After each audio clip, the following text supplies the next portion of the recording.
Welcome to Talking Feds, a roundtable that brings together prominent former federal officials and special guests for a dynamic discussion of the most important political and legal topics of the day.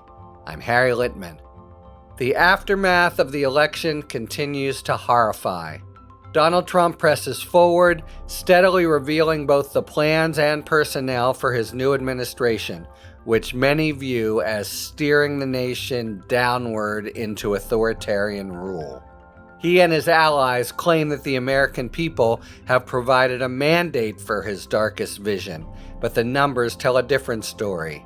He won less than 50% of the popular vote and posted one of the narrowest popular vote margins in history.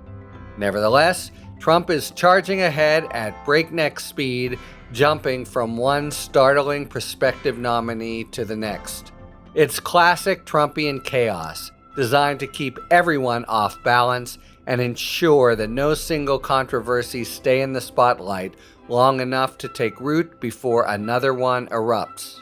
Trump already has absorbed a significant setback. His first pick for Attorney General, Matt Gaetz, withdrew after it became clear that a conventional background investigation would make his candidacy untenable. Trump wasted no time pivoting to his second choice, Pam Bondi, the former Florida Attorney General and a Trump arch-loyalist. If she aligns herself with Trump's long-standing crusade to weaponize the Department of Justice, the next 4 years at 950 Pennsylvania Avenue could be marked by relentless turmoil, institutional decay, and a hefty toll on the nation. Here at Talking Feds, we are reshaping our content in a sort of crash course leading up to January 20th. We're rolling out special episodes featuring expert roundtables on the critical policy areas that Trump and Project 2025 have squarely in their sights, including immigration, healthcare, economic policy, and foreign affairs. For our first installment, we're returning to the podcast's roots with a deep dive into the Department of Justice, a central target in Trump's plans to dismantle key institutions and a critical indicator of any slide toward authoritarianism. To focus on this pivotal agency at the forefront of both national attention and Trump's dark agenda, we're joined by the indispensable trio who have guided us through the tumult of recent years. And they are Katie Benner, who's covered the Department of Justice for the New York Times since 2017. Previously, she worked at the Times' San Francisco bureau, at Bloomberg, and at Fortune magazine. Great to see you, Katie. Oh, great to see you. Paul Fishman, who heads Arnold & Porter's Crisis Management and Strategic Response. Before joining that firm, he had a wide-ranging career at DOJ as a line prosecutor, a first assistant U.S. attorney, a very senior official at Maine Justice, and the U.S. attorney for the District of New Jersey from 2009 to 2017. Great to see you, Paul Fishman. It's great to be here, Harry. It's always nice to be on your show. And Amy Jeffress, a partner of Paul Fishman, but that's not the first line on her resume. She's a litigation and national security partner at Arnold Porter and co-chairs the firm's white-collar defense and investigations practice.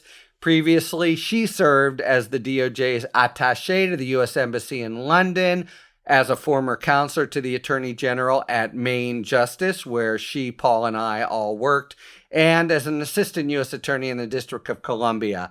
Welcome, as always, Amy Jeffress. Thanks for having me. So, oy vey and holy crap.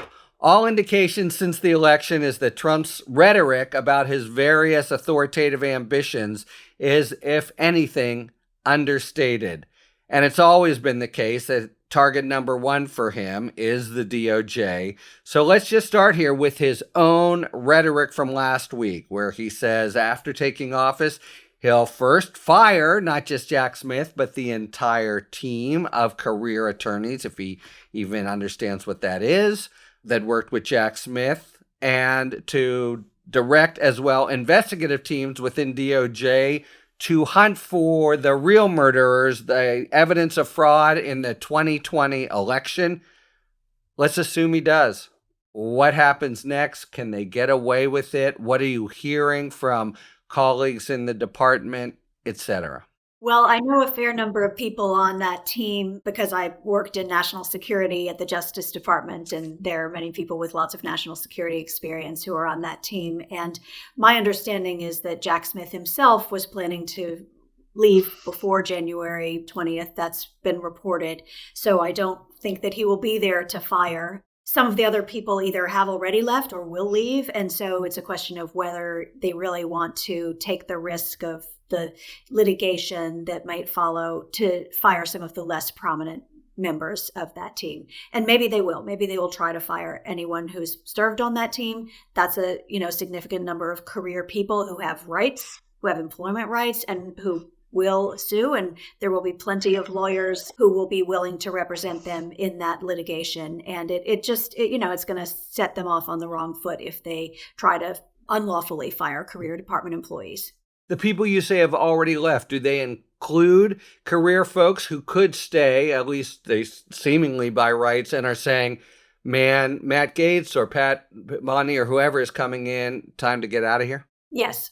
Yeah, we're seeing career people leaving more than I would have expected. Yeah, and we're also, Harry, in every time, there are lots of people in lots of places in the Department of Justice and throughout the federal government who leave, they come, they go, and there's always been some, should there be a revolving door thing? That's a whole different question, right?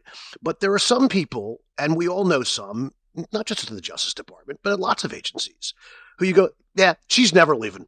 She loves what she's doing. She loves the mission of the Department of Energy or the Department of Education or the EPA or USAID or the Justice Department, and she's never going anywhere. I know now of at least 3 or 4 people who were people you would have described that way 6 months ago. And they are thinking about, or have already decided to pull up stakes and go look for something else.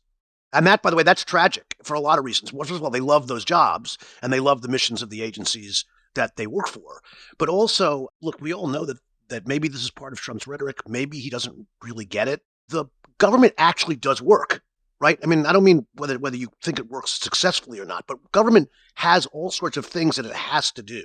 And there are lots of people, as there are in every other institution, hospitals, universities, Fortune 500 companies, who know how the business has worked in the past, who knows what's been tried and failed, who know what the impediments are on Capitol Hill to getting stuff done or elsewhere in the bureaucracy dealing with state and local governments, who understand how the whole system works. If those people go, then government will be compromised in what it can actually get done.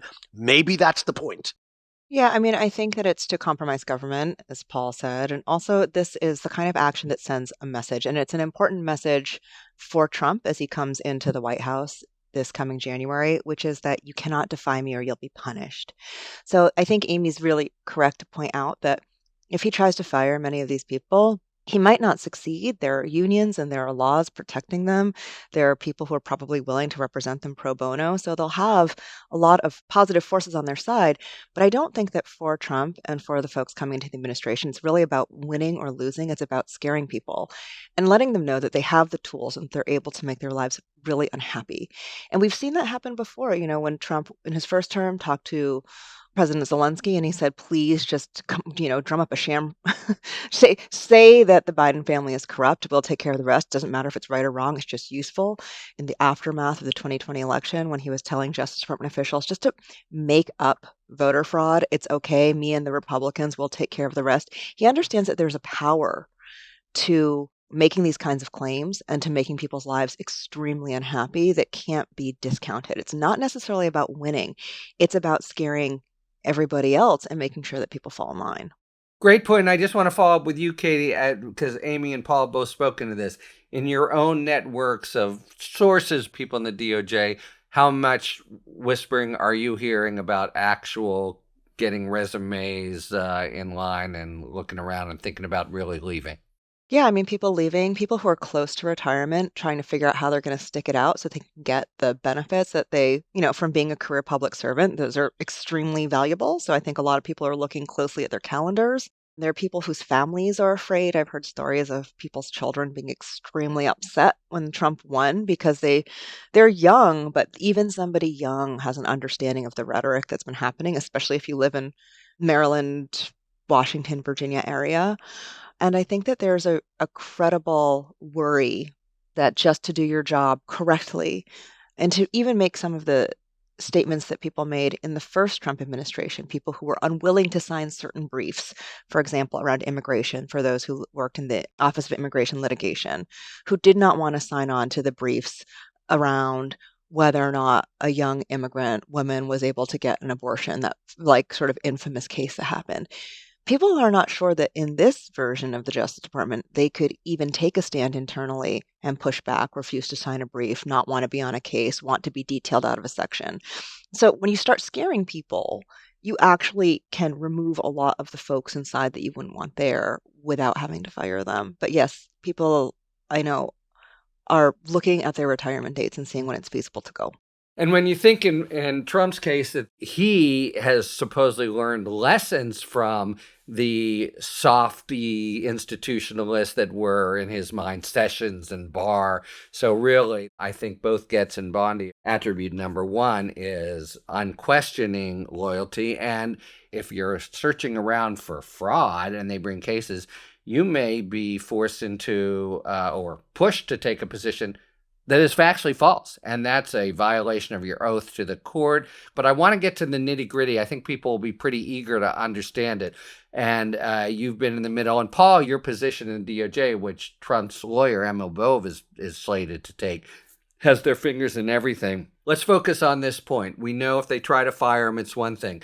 But how and how successfully can they make people's lives miserable within the department? Concretely. You know, it's funny how you asked that question, and it's like not even a question that I would have heard anybody ask before. So the idea of making people's lives miserable within the building is so antithetical to the department in which I worked. I was in the Justice Department under every single president since Ronald Reagan, except for George W. Bush. And then because I'd gotten to a place where, somebody who was going to get a political job fronted on the Democratic side wouldn't be in that administration. But I worked for Ronald Reagan. I worked for H.W. Bush. Michael Chertoff in New Jersey. Look, Samuel Alito was the U.S. attorney in New Jersey for the 3 years I was his criminal chief. And he ran that, whatever people have to say about the way he writes opinions now, the way he approaches his decision-making, his political allegiances, all that sort of stuff. When he was the U.S. attorney, there was no hint of anything like that, not just in the way he treated the people who worked for him, but in the way he made decisions about cases.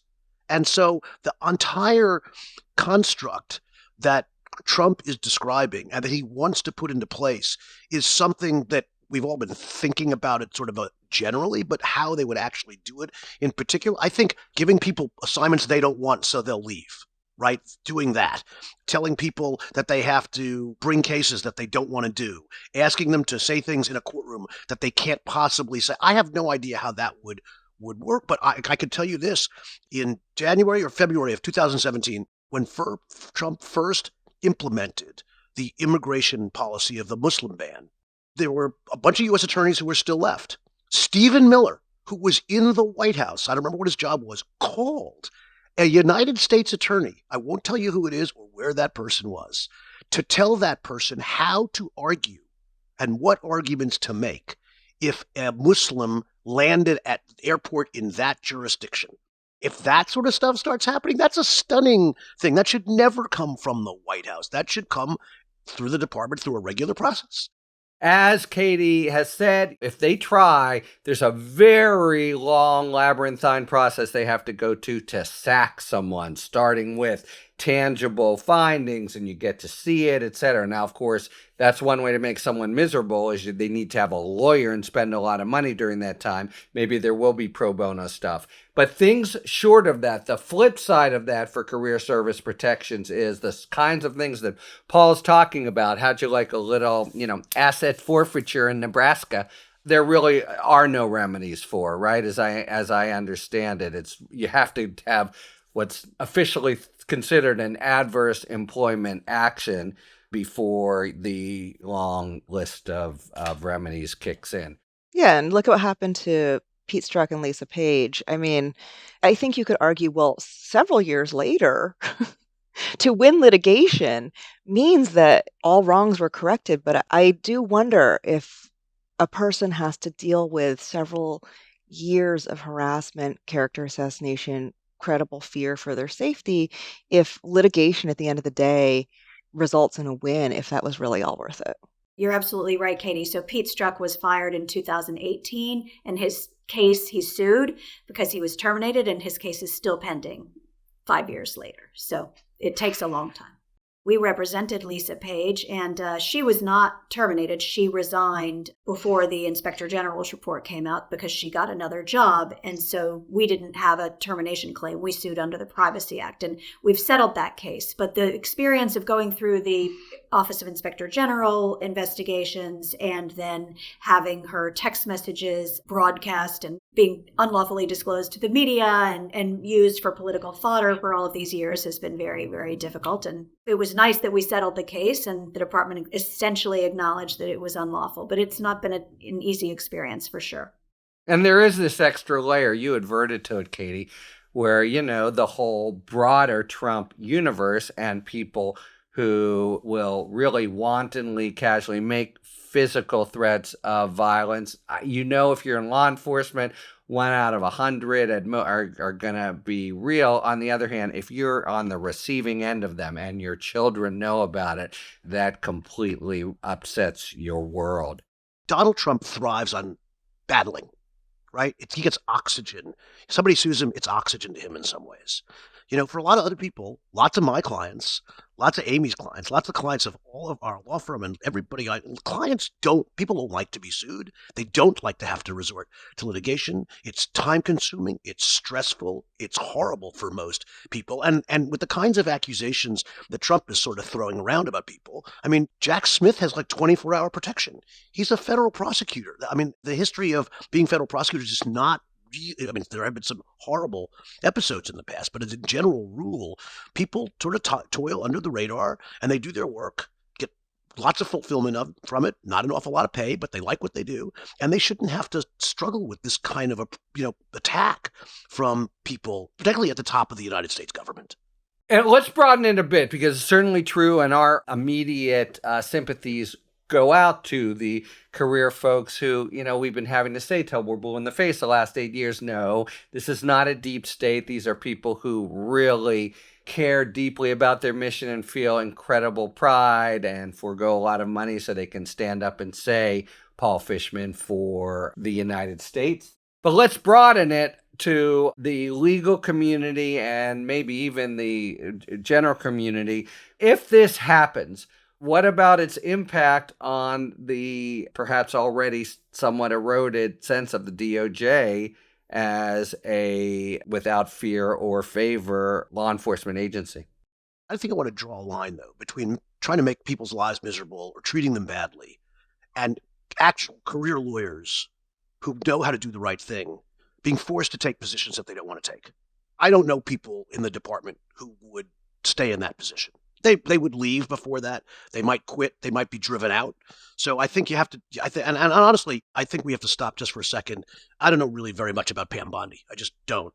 But Todd Blanche and Beauvais, who's going to be the Principal Associate Deputy Attorney General, by the way, usually not a position picked by the President of the United States, usually a position picked by the Deputy Attorney General, who picks his or her own chief aide. And by the way, so somebody told him they're sophisticated here. It really is super important, and that they've picked it. They've got plans. But they're both former prosecutors in the Southern District of New York who were taught how to do the right thing by the right people. And I think there can be a substantial and legitimate question about whether, if you've been a supervisor in a U.S. Attorney's office, you really have a firm enough grasp yet about what it means to run the entire United States Department of Justice of 120,000 employees, including the FBI, the DEA, the Bureau of Prisons, the grant making, the civil rights, all those sorts of things that 8,000 prosecutors in the field. That's a lot. To run a beast like that requires some degree of leadership abilities, executive function, which they may well have. But there's a steep learning curve on how that building actually functions, how it interacts with the other departments and with the White House and Congress and all that sort of stuff. So But do I think there's reason to believe that those two guys, for example, will be telling people to do things that are against the law or take legal positions for which there's no support? No, I don't think that's a fair assumption at this point. And certainly the one U.S. attorney who Trump's appointed, Jay Clayton, who admittedly has no real litigation experience, much less criminal law experience, is a very highly regarded partner at a major law firm in New York City, and presumably will bring in seasoned former career prosecutors who are his partners or people at other law firms who will actually have some interest in running that office the right way. Are you guys sanguine to the same extent? That's a huge watershed difference if it actually happens. So you might remember in the D.C. U.S. Attorney's Office, the D.C. office was handling the cases against Roger Stone and Michael Flynn, and they were forced to take some positions that had not been, the positions that the line attorneys wanted to take. And so going back to Katie's point about people being made miserable, there were some pretty miserable people in the office during that era, and some of them did leave. Others stayed and just weathered it, were pleased when they were liberated from having to take those positions. But it was not a happy time, and I do think we're going to see that come back. It's interesting, Paul, you mentioned Pam Bondi. I think when we step back and look at what's happening with the picks for Attorney General and a lot of other cabinet positions, I'll just say the press has been really invested in the idea of will the Senate confirm them or won't the Senate confirm them? Fine, it's kind of horse racy and it's important.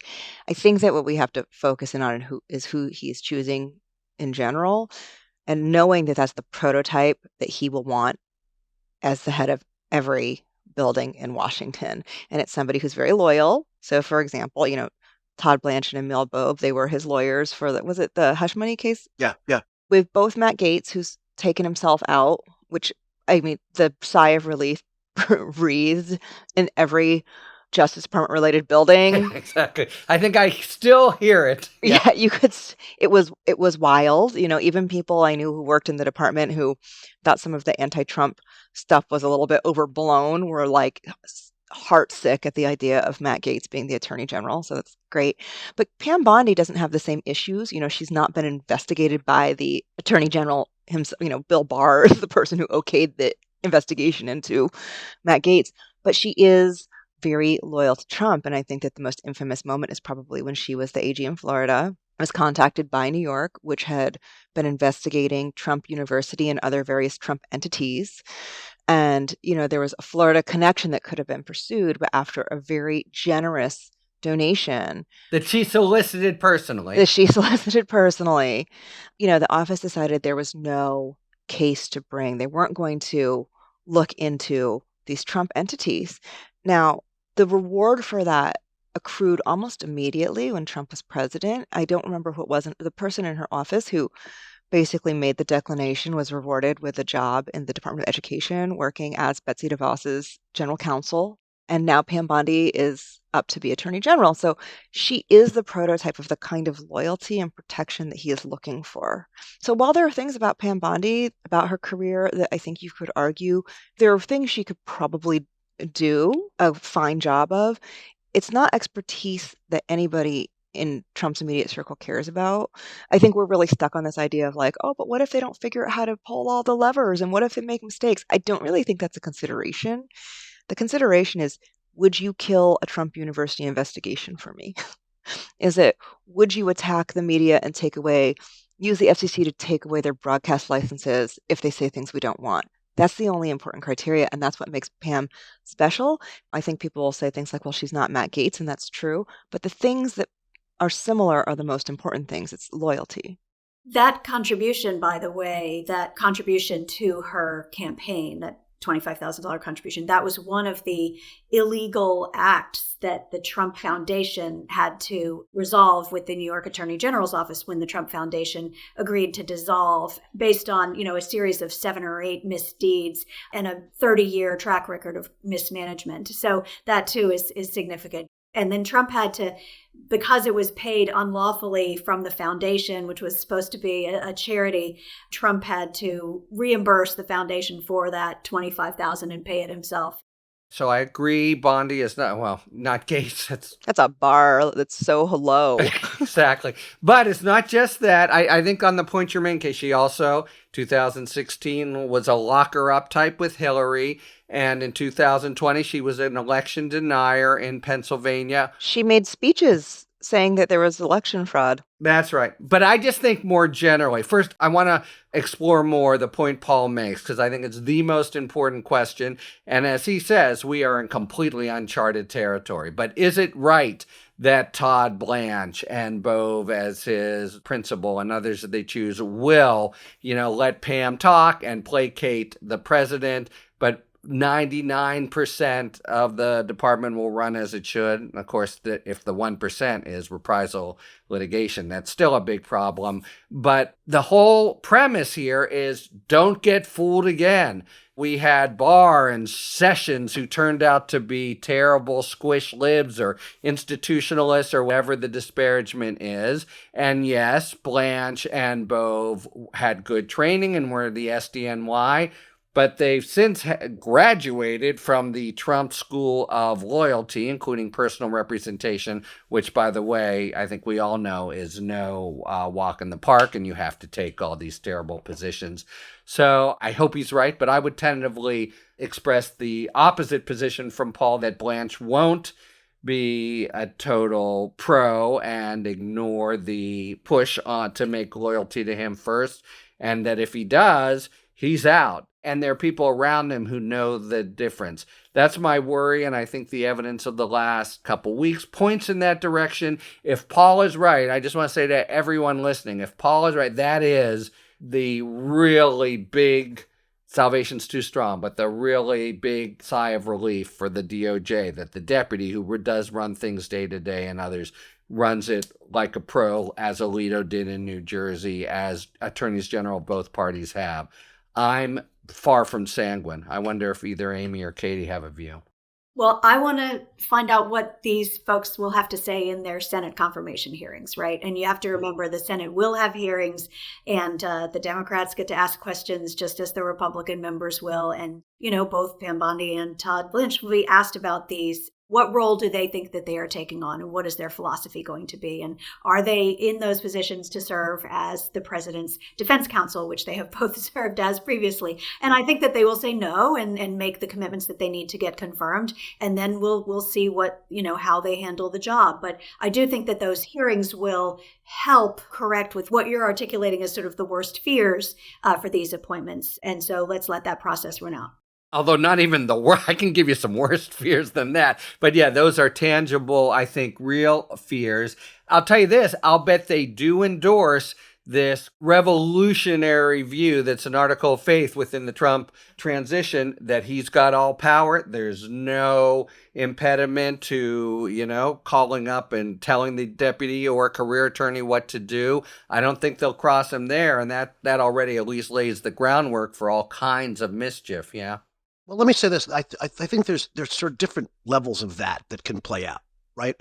There's the obvious level that the U.S. Attorney's Office in New Mexico or Iowa or someplace starts investigating some business person or some politician who has some proximity to Trump, donor, golf partner, whatever. And the White House gets wind that there's an investigation going on, not from the Department of Justice, but the person says to Trump at Mar-a-Lago, I'm being investigated, or something like that. And Trump can do one of two things under those circumstances. One of three things. He can ignore it, which is what other presidents have done. He can issue a preemptive pardon, I suppose, to that person. Or he can call the Attorney General of the United States and say, I want that investigation killed, right? So those three things are possible. And given what Trump has said about other investigations of other people with whom he has been friendly, I don't have any doubt what his instinct will be under those circumstances. The question is, will the White House counsel or the Attorney General of the United States not permit him to choose that last option? There's nothing they can do to stop him from the pardon, but they can not listen when he says to the White House counsel, please call the Attorney General and say, don't do this, or calls the attorney general himself, or picks up the phone and calls the U.S. attorney in New Mexico. We don't really know how that's going to play out, but there are no norms for him in that way. And he certainly doesn't respect the ones that used to exist or that exist today. And so the question is, how does that play out? And so in some sense, it doesn't matter whether the people below him adopt his view or maybe the Supreme Court's view of the ultimate unitary executive and he could do whatever he wants. I don't really know. It is so completely plausible. It's almost inevitable that something like that happen, right? We know he tried last time with the election fraud, right? And so when he says, I'm going to tell the attorney general to investigate the 2020 election fraud, is he going to do that? Yeah, he's probably going to do that. Are they going to say yes, but actually not too much? Maybe. Are they going to actually start an investigation and divert resources from other things in the building that could otherwise be investigated? Remember, doesn't have an unlimited budget. Apparently, Musk and Vivek Ramaswamy are going to cut the Department of Justice by 90%, right? I'm exaggerating for the sake of effect, but right? And so who's going to do all that other work?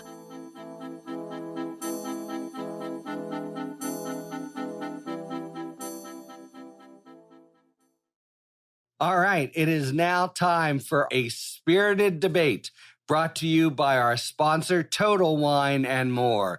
Each episode, you'll be hearing an expert talk about the pros and cons of a particular issue in the world of wine, spirit, and beverages. Thank you, Harry. In today's spirited debate, we stir up a discussion around cocktails. Make your own or buy them ready to drink.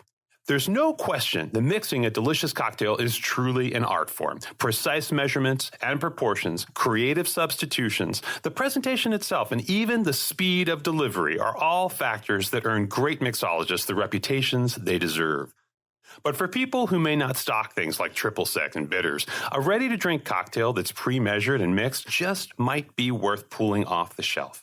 Ready-to-drink cocktails don't necessarily give you the satisfaction of creating a drink from scratch, but they do offer up undeniable convenience, removing the complexity of recipes, the burden of acquiring ingredients, and the time it takes to measure, pour, mix, crush, stir, and of course, repeat. Plus, you still have the ability to customize your drink, adding a splash of this or that, here or there, to your liking. So, whether you're into customization or convenience, ready-to-drink cocktails give you a little bit of both. Now, who says you can't have your cocktail and drink it too?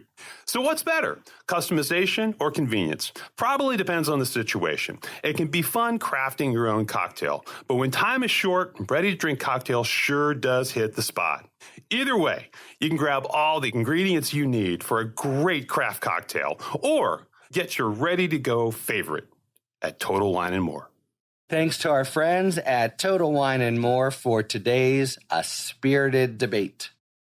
All right. We're both, I think, very sober and a little agog because just to emphasize how Paul began this discussion for anyone listening, we are so many light years away, not in the same universe from everything that is just, the DNA of DOJ. What would happen normally is if you had a president like that, the deputy, has a final remedy of resigning. But do we see it? I think one of the reasons why not just the four of us are having a hard time articulating some of these things and talking about them, but why the country is too, and why senators don't really know how to deal with the upcoming hearings. One way to frame it is something that my colleague M. Gesson, who is one of our opinion columnists, something that they wrote the other day. They framed all of this into something that they called, I think it was like an autocratic breakthrough. I don't remember if breakthrough is the right word, but it was an essential shift, where basically what happens is the autocrat, him or herself, takes the place of deliberate process, takes the place of all of the rules and says, I am the rules. And in order to do that, one of the really essential pieces is being able to change not just laws, but to change the essential practices that the country had always been used to and supplant them with himself. And so that's why a lot of what we're talking about is practices, is stuff. It's just not happening the way it used to. It just feels really weird. These just aren't the types of people we used to get. That is something that's going to help the country, help the nation's psyche make the shift from the way we've always done it to this new way. And one of the reasons why the Justice Department is such an important piece of this is because the Justice Department is kind of the physical embodiment in its building and in its mission of the rule of law, which makes the country, or has made the country, special and apart. So I think that's one of the reasons why it's very difficult to get out of that frame in our heads of, but this just isn't the way it happens. Because we have to step back and take a look at what is actually happening, which is the frame will have to go away in order for Trump to shore up and solidify his power and supplant himself the rule of law. I did want to talk about the courts, as I agree with Katie that the Department of Justice has physically and actually embodied the rule of law, but the courts, of course, do as well. And so those employees who are fired from, the Department of Justice, if that does happen, have recourse to the courts. And the courts, which even with a lot of appointees by President Trump, are very solid and will respect the rule of law. And so it does take time, but that is, I think, something that we can sort of hold on to as some reassurance here. I mean, I think that's right about the courts. But, Carrie, you and I are old enough to remember the Saturday Night Massacre. In 1973, when Archibald Cox was investigating Watergate, Richard Nixon, worried, angry, not appreciating that the Justice Department was functioning as it should, ordered the Attorney General of the United States, Elliot Richardson, to fire Archibald Cox, the special prosecutor. Richardson refused and resigned. William Ruckelshaus, who had been the head of the EPA, was now the Deputy Attorney General. I think he may have been the former U.S. Attorney also in the state of Washington, but I can't remember for sure. Nixon called him and ordered him to do it. And he said no, and he resigned. So Nixon ordered Robert Bork, who was then the Solicitor General, to do it. And Bork did it and did not leave. The impeachment hearings started 10 days later. And so Congress, outraged by that display of executive power in that way by the president and interference with the Justice Department, immediately reacted by, now, do we have any confidence that if Trump did something like that Mike Johnson would authorize someone to start impeachment proceedings of the President of the United States? I don't think so. Would John Thune, the majority leader of the Senate, start to hold hearings about this? Probably not, right? And so what worries me is that guardrail of the Congress in a situation like this is not there this time. And let me just add, would there be the slightest hint of outrage from Fox News and the entire right-wing media ecosystem, or anything other than complete defense of Trump as against the jackals trying to get him again? I don't think there either. All right. Woo.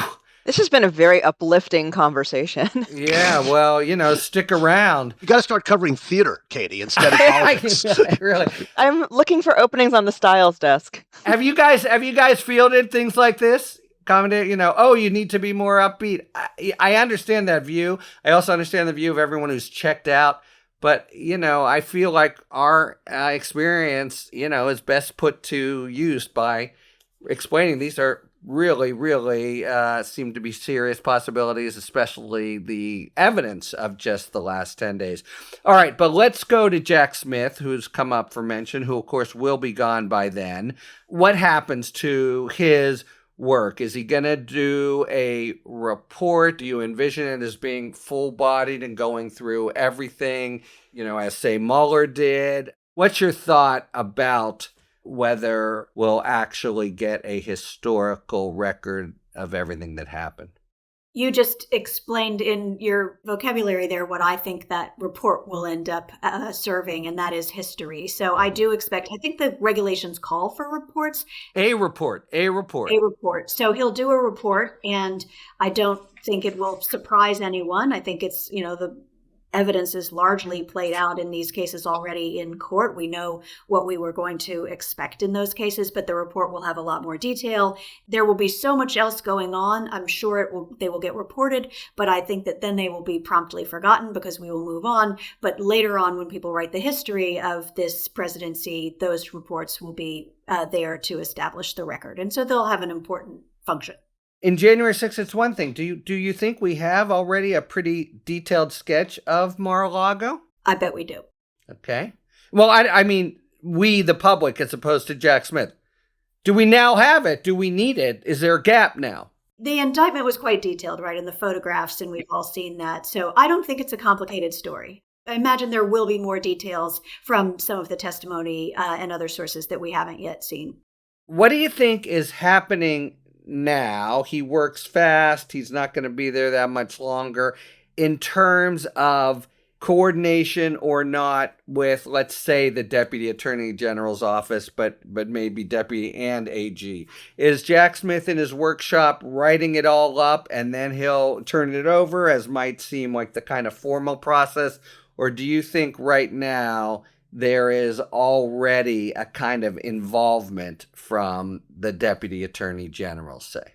I think that if the Mueller investigation is a guide, as that report was being written, you saw various members of the team coming over to meet with Ed O'Callaghan, who was at the time the PAYDAG, to kind of brief them on what they were finding so that the Justice Department was somewhat looped in. But O'Callaghan and Brad Rosenstein, then the DAG, they didn't have control over what was being written. They were just being kind of informed. Also, I do believe that in the special counsel regs that the wording is that the report ultimately is delivered to the Attorney General. So even though it's usually the DAG's office that supervises U.S. attorneys, and in this case, we'd probably be doing more of the hands-on supervision with Jack Smith and his team, the report is to be delivered to Merrick Garland. And then it's really up to Garland to decide what to do with the report. He has the option of delivering it. No, I think he actually needs to deliver it to Congress. Only if he disagrees, I think. Only if he disagrees, right. So if he disagrees with anything in it. But he has the option. Anyone disagree, he's definitely going to make it public, right? But he can give it to Congress even if he doesn't disagree, because Barr basically redacted some grand jury material and a couple of other items. Spun the hell out of it. Well, I was going to say, he did use the time between receiving the report and releasing it in ways that I will just say that the Mueller team probably didn't anticipate. But the passing it on to Congress, I would suspect that Garland would take similar action and just hand it over. And maybe there'll be a very fast hearing, right, as there was in the Her report. Look, I just think everyone in the building understand time is really short, and this really is history's chance, because I don't have much doubt that if he comes in and there's more records there, that he would try to, he's still deeply emotionally invested in the whole idea that he won 2020 and the whole thing. So this is the only chance. And I do think, I agree, they're not telling him what to write, but I think, this will go to the AG, and I think they're at least staying in the loop. All right. What about this? The biggest case in the department's history, almost 1,000 defendants in the January 6th case. Trump has called them patriots, hostages of a DOJ, weaponized against him, and he's going to pardon, he at least said, a large portion of the I think we're over 1,000 now, who have been, convicted or who pled guilty. This is more along the lines of, are you fucking kidding me? I'll pull the trigger on that. We're, again, in a whole nother universe and world, but thoughts about what's going to happen. And how do you even go about making this, do you start with Stewart Rhodes? And people are going to be really upset if they're not pardoned. What's your feeling about within the department and the country, and especially back to Amy, judges who've worked their tails off for 3 years about the notion of wholesale pardons? Right. It's not just the judges, right? This mass pardon would just send a terrible message for the rule of law. And what does that message mean to the families of the police officers who died as a result of the January 6th attacks? What does it say to the jurors who have sat through, these long trials and seen those awful videos and rendered verdicts in these cases? And all of the court staff and personnel and the Justice Department lawyers, for that matter, who have brought these cases. I think there will be mass pardons, but I think it's a terrible message and contrary to the rule of law. And it's not just looking back, right? I mean, we all learned our first semester of law school. Katie learned this faster than that because she didn't have to go to law school to learn this. But that one of the principles on which criminal law is founded is general deterrence, right? If we prosecute these guys and they go to jail, other people will be discouraged or dissuaded or actually talked out of doing that sort of thing. If the message that comes out of those pardons is, If you support Donald Trump and you commit acts of violence against the United States Capitol and maybe kill a cop, that you can do that and get away with it in this administration. That is a scary thing. And I'm worried about that. On the flip side, if this had happened anywhere but in D.C., and there was a local district attorney who had 5 minutes left on the statute of limitations, you might see a bunch of people taking action. Obviously, it's in D.C., so that makes it trickier because it's the U.S. Attorney's Office in the District of Columbia who reports to the Attorney General of the United States. And so if they're pardons, I suspect that they're federal pardons in that way. And so that's sort of how that works. You meant DAs in other jurisdictions bringing cases against marauders, not U.S. attorneys. No, but let me say, like it's what we're seeing in the fake electors cases, Harry's, right? Whether that's a federal crime or not to have a fake elector, people are getting prosecuted in Georgia and Arizona and Michigan for that whole scheme. There's nothing the president of the United States can do about that. Right? There's state crimes. He doesn't have pardon authority there.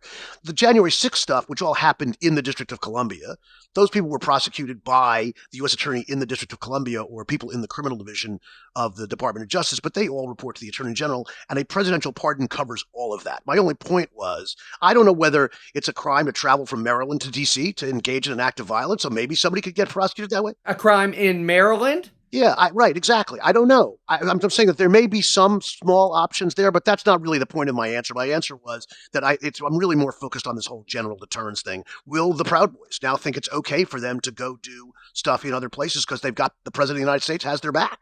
That's a problem. And just more generally, will people think that what rule of law, it's all, it's all rich people. It's such a kick in the teeth. The irony of that is that's what his campaign was about. I'm for you. It's not about the rich guys. It's not about the connected. I do want to just pause for a moment and bring up the other policy. So one big policy priority, maybe the most, retribution for anybody who was nasty to Donald Trump. But we have in Project 2025, which in the campaign he disavowed, but now seems to be embracing, 2 or 3 things about the Department of Justice: weakening of the pattern and practice jurisdiction of the Civil Rights Division over local cops, and a couple others. But the main one is strong enforcement, did you guys see that, of the Comstock Act, the 1873 statute that makes it a crime to send obscene materials, but also contraceptives in the mail. And as we know from the whole litigation over the last few years in the wake of Dobbs, the majority of terminations of pregnancy in this country are done with the mifepristone cocktail, and that is often sent through the mail. Man, are we going to see the DOJ have a whole Comstock Act squad and be going after that? Thoughts? I think a lot of this depends on who we see running the criminal division, who we see running the civil rights division. We'll really understand their priorities. If he's choosing people from, for example, the Heritage Foundation, which is stocked with lawyers who served in his first administration, I think that will be a big indicator. Or if he doesn't, but Steve Miller calls up and says, do this. I mean, but at the...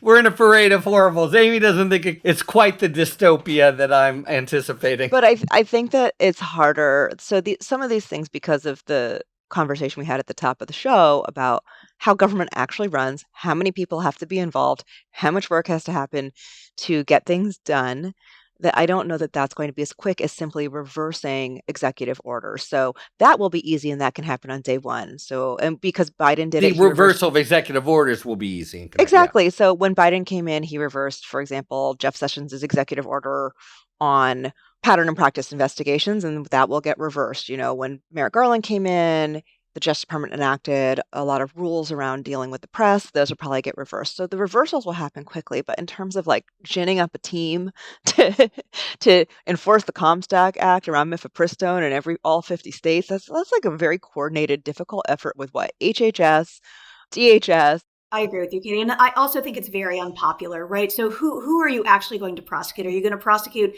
the manufacturer, the provider? Those are not popular targets. The mailman? Exactly. I mean, these are not popular targets for prosecution, right? And so, if they prosecuted a woman who's trying to get that medication for an abortion, that gives you, Katie Benner, a fabulous Pulitzer Prize story about that woman and why she, it's just feeding the narrative of this awful, like, dystopia, in your word, Harry. So I doubt that they're going to pursue those cases, but you never know.